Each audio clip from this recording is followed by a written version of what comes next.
Welcome to Season 1 and Episode 10, Marination Mysteries.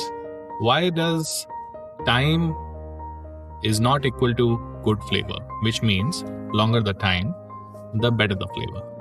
Before we get into the marination wars, I would like to bring your attention to 3 books, which I have referred and had been a cornerstone for me whenever any marination related activities I did in my career. First one is about Harold McGee, which talks about how acids, enzymes, and salt change the overall structure of protein, which is primarily meat in case lamb, beef, pork, or fish. And it also tells you what is happening inside that bowl, instead of just trusting that it is kind of marinate overnight blindly, and we have to understand what is the science which is going around in that. The second book which I would like to put focus on is on The Food Lab by Kenzie. Over there, a lot of insights have been in terms of what are the rubs, what are the marinades, what are brines, and these marinades and brines, how do they help and make your food taste better? Because sometimes one should not be wasting a lot of time in just exploring different ways and making your meat watery or maybe kind of overly chewed. The third book which I would like to focus on is definitely from India, because the Indian cuisine uses a lot of marination, which comes from yogurt, papaya, and over here Krish Ashok in his Masala Lab book explain this very well. How do we match each marination to each kebab, and what is the sequencing right from the yogurts to kebab and papaya tenderizers or pineapple tenderizers, and many more things, the andaz of Indian food. I welcome you to Season 1, Episode 10 of the Culinary Challenge Show, where we will talk about marination mysteries and why time does not always mean that it will be a tasty meal. So as we come closer, I would like to tell you a little bit about myself. I am Rahul Srivastav, a chef who has marinated more kebabs than there are cricket debates in Delhi tea stalls. I have learned the hard way, which means I spent more hours sometimes and understood the reasons how one marination can work and the other one would not work. So by spending this time in different kitchens, different cuisines, with different chefs all over and in different geographies of the country.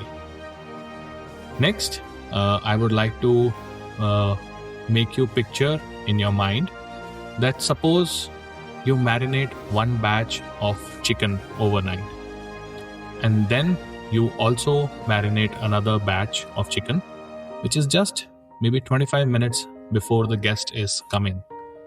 And you take both of these marinated chicken onto the coals or maybe to the pan where you are going to cook it.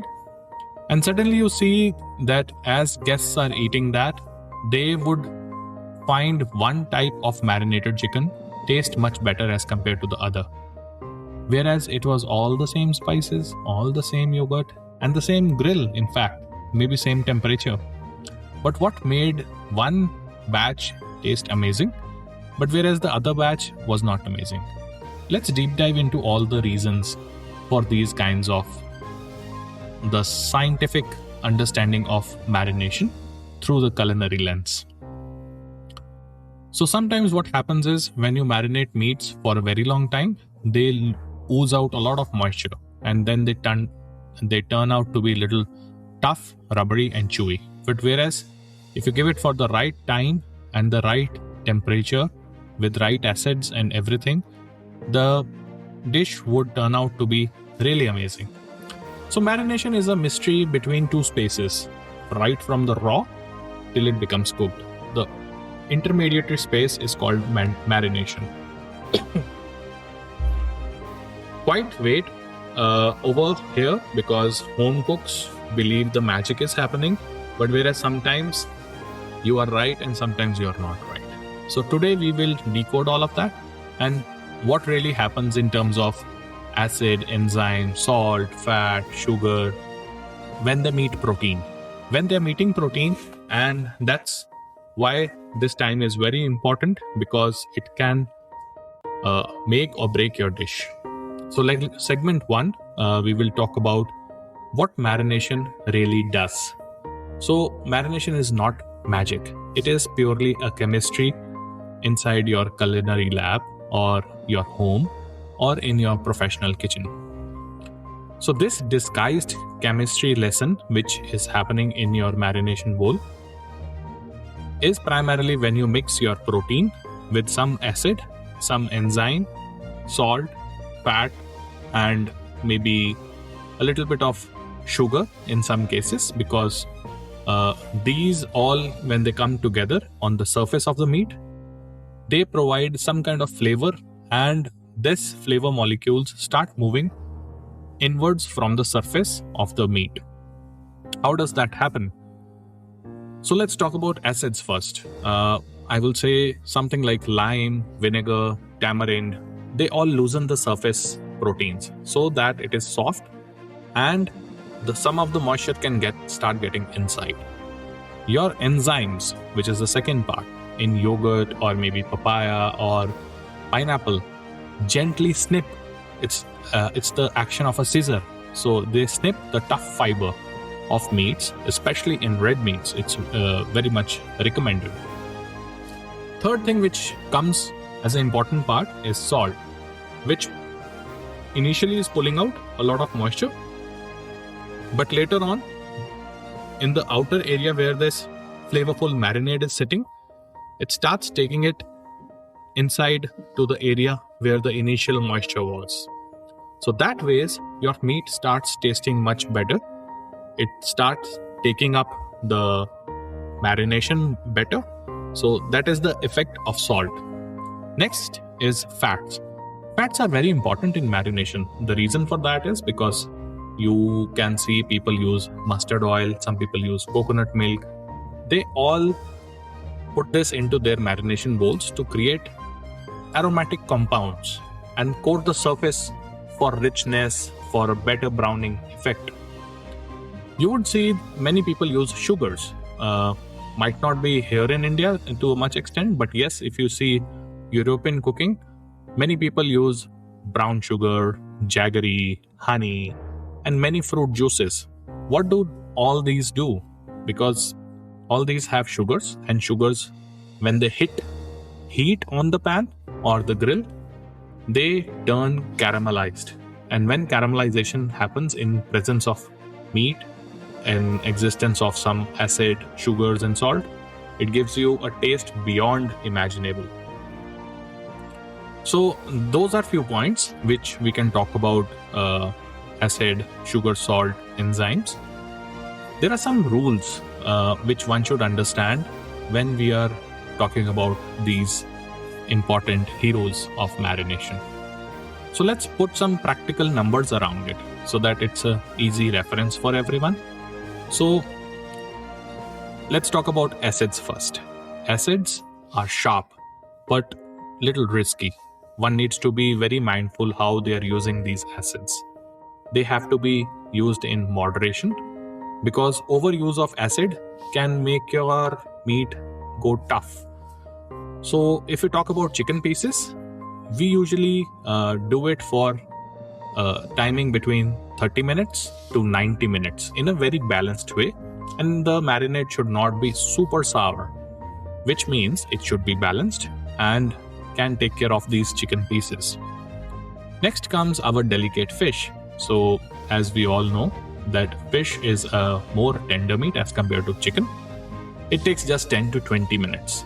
And as you reach or cross that barrier of 20 minutes, you start reaching the levels of ceviche. Ceviche is a marinated dish where the fish gets cooked in just salt, sugar, fat, without the presence of heat. Once that happens, you will see the surface is turning opaque and the fish starts to crumble. Third comes our red meats. Red meats have to be marinated a little longer because you understand it was a bigger animal and it has done a lot of exercise. So it requires nearly 4 to 6 hours to help it with the texture changes. And this texture will only change once it is marinated for 4 to 6 hours.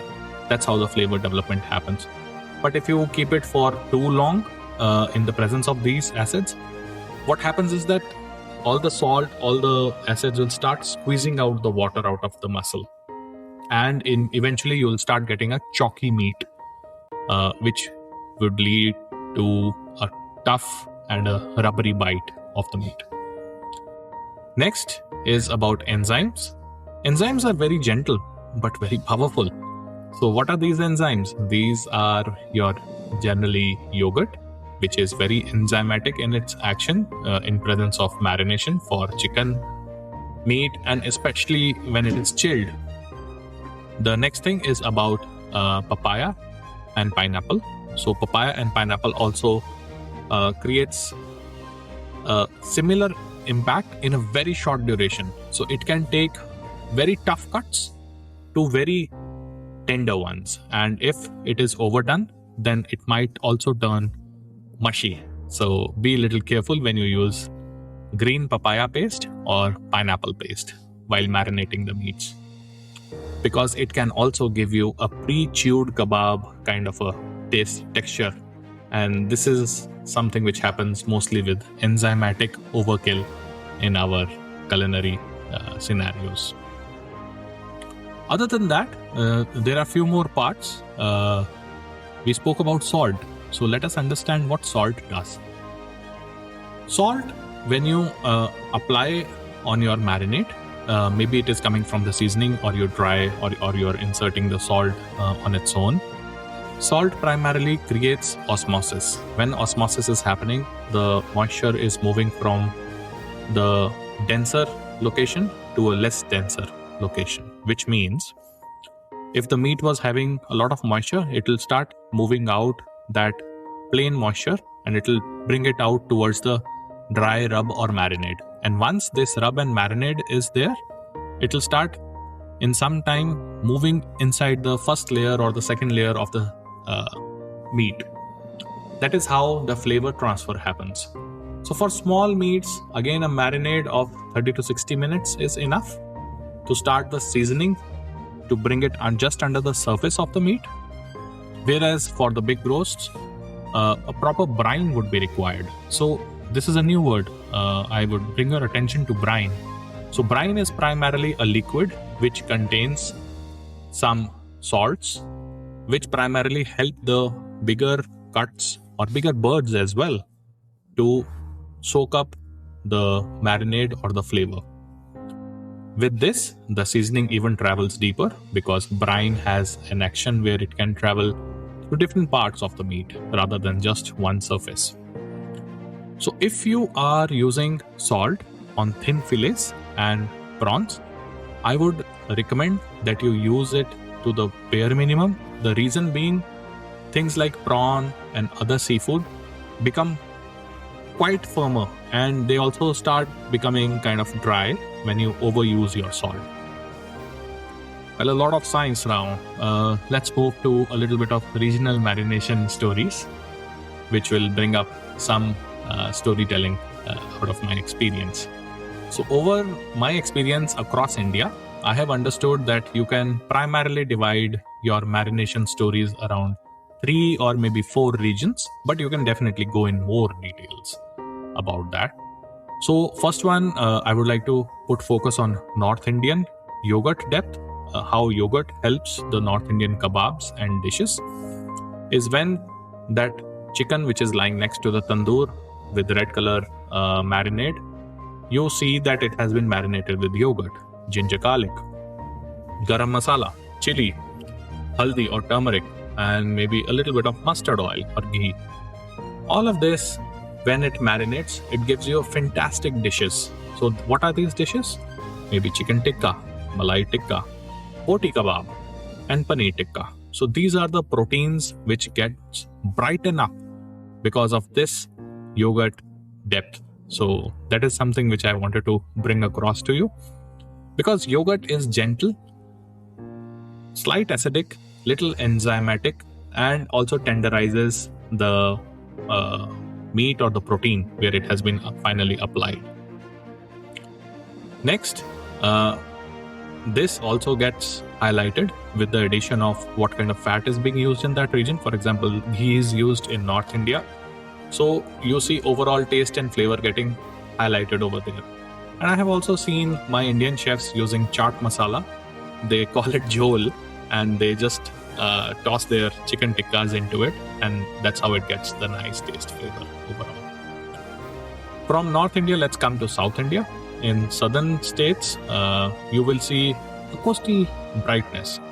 What is this coastal brightness? The brightness comes from things by which they use coconut milk paste or fresh coconut paste as well, curry leaves, ginger garlic, black pepper, which is quite used heavily in this side of the country, chilies, sometimes tamarind and lime.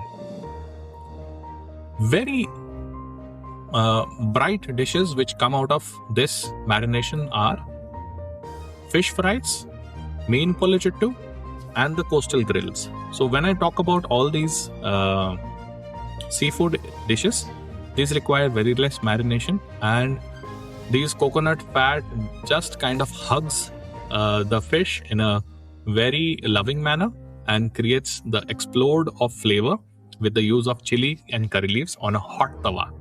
So marinades stay relatively very short with these kinds of meats, but they protect the delicate flavor and texture. So that's an important point over here. We have covered North, we have covered South. Time to move toward Eastern India. So if we look at Eastern India, we have places like Kolkata and beyond. So when we talk about West Bengal, kosha mangsho, and various other preparations of dishes which require a lot of mustard comes into play. So over there, the marination primarily revolves around mustard oil, mustard seeds, turmeric, green chili, and sometimes yogurt. I think by the name of this dish, a lot of Bengalis will be watering endlessly in their mouth, is hilsa, the river fish, and the mutton curries. I don't know, I would be able to pronounce it right. It's called kosha mangsho. So that's a roasted mutton kind of a dish, which I always enjoyed with my parathas. Mustard itself provides a flavor ingredient, brings pungency that cuts through the richness of the meat, gamey note, or maybe a fishy note. In terms of mutton, it is the gamey note, or in terms of fish, it is the fishy note. After discussing East, let's move to the Western India, which means a use of vinegar and heat. When I say vinegar, I believe some of you would rightly correlate it to Goa.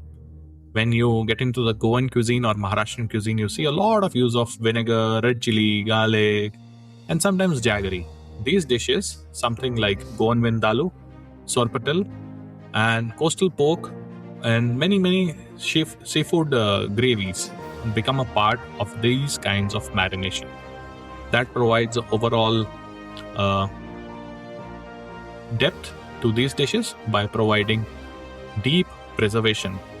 That is one of the another reason that these marinated gravies also taste better the next day, because there is some kind of a chemical reaction and enzymatic reaction which happens in presence of all these marinations, and you see the personalities of these dishes which come out in a very unique manner.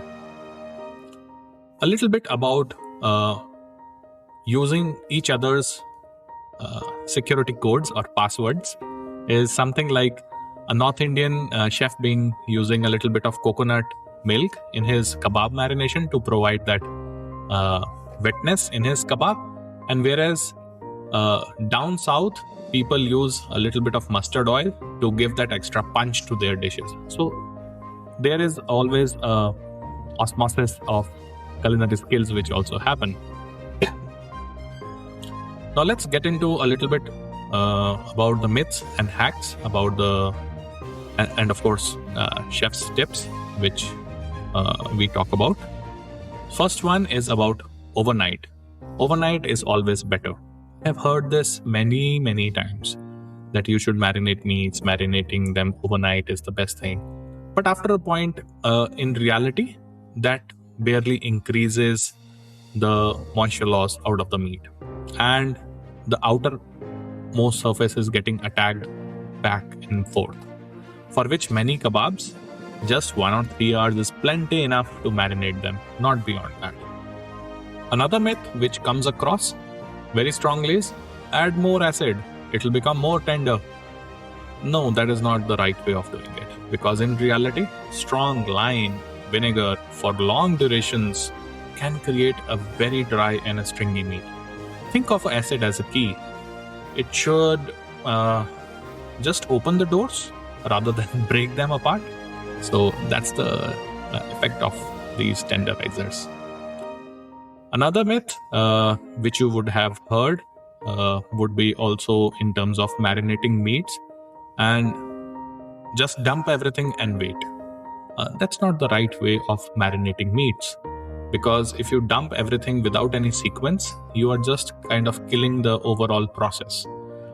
Overloading with acids, enzymes, salt, sugar makes your bowl feel very powerful, gives you less control over your dish. Pick what really is required. For example, it might be just yogurt and salt, which should go and get into the first. Or maybe if it is mustard oil and chili, which should just get into first marination. So you can break up your marinations into 1 or 2 parts. That is always preferred, and that will give you a very dramatic impact in overall taste and textures. Now, as we have spoken about these 3 myths, now let us get into a little bit of chef hacks. So what are these chef's hack which I would like to give you is light coat. So primarily your marination should not be in a swimming pool of marination. They should be just a light coat, enough marinade to cover the dish, each piece, and not to drown it, because drowning would you will run into many chances of burning the meat, because when it goes to the char grill or a pan.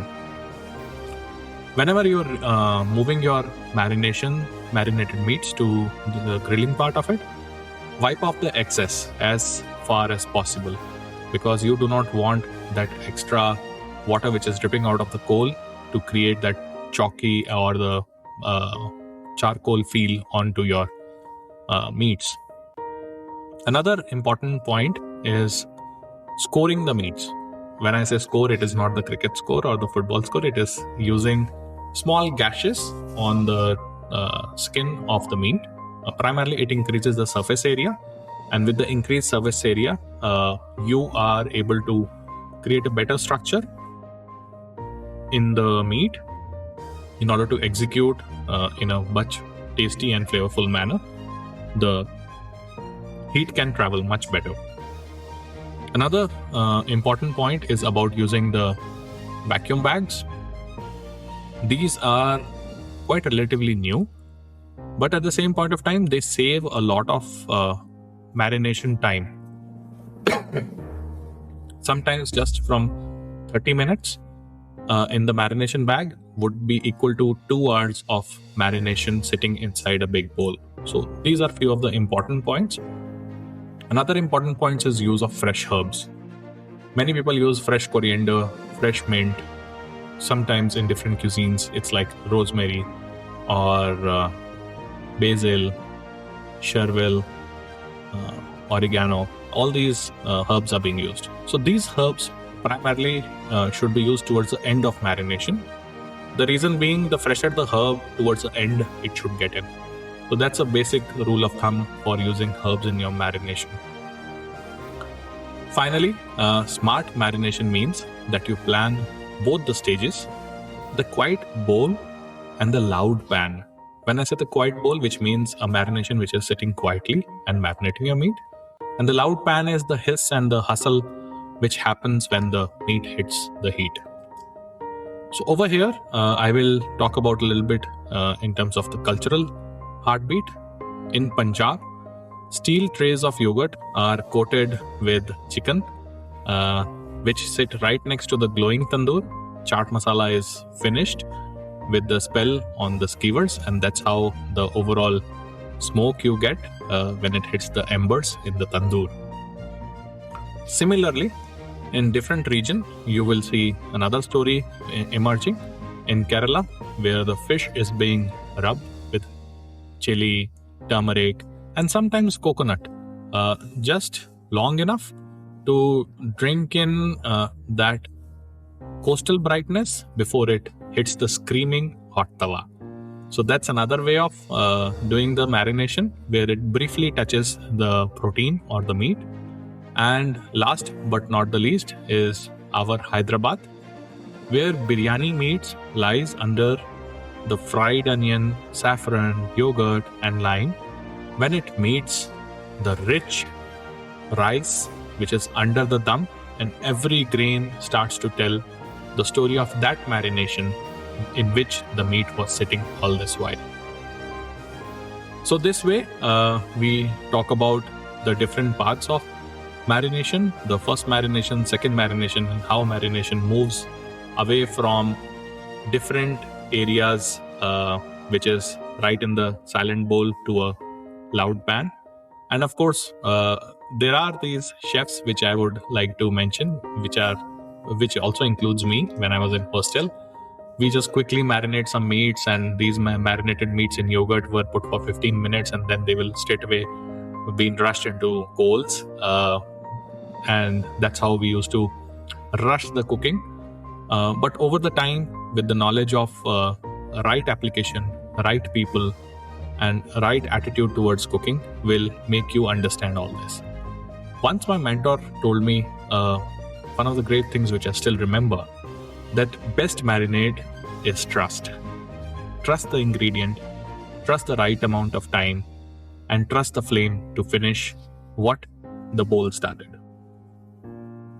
So with that, I bring you towards the end of this episode, where we put in some hashtags of flavor timing challenge, and you can put up your story where you marinated your meats and kind of created a new taste, new flavor, and that one marinade, one protein, say it to be a chicken tikka or paneer which you created on your own. So with that, I would sign off. Thank you very much for your attentive time, and hope to see you in my next podcast. Thank you. Signing off. Bye-bye.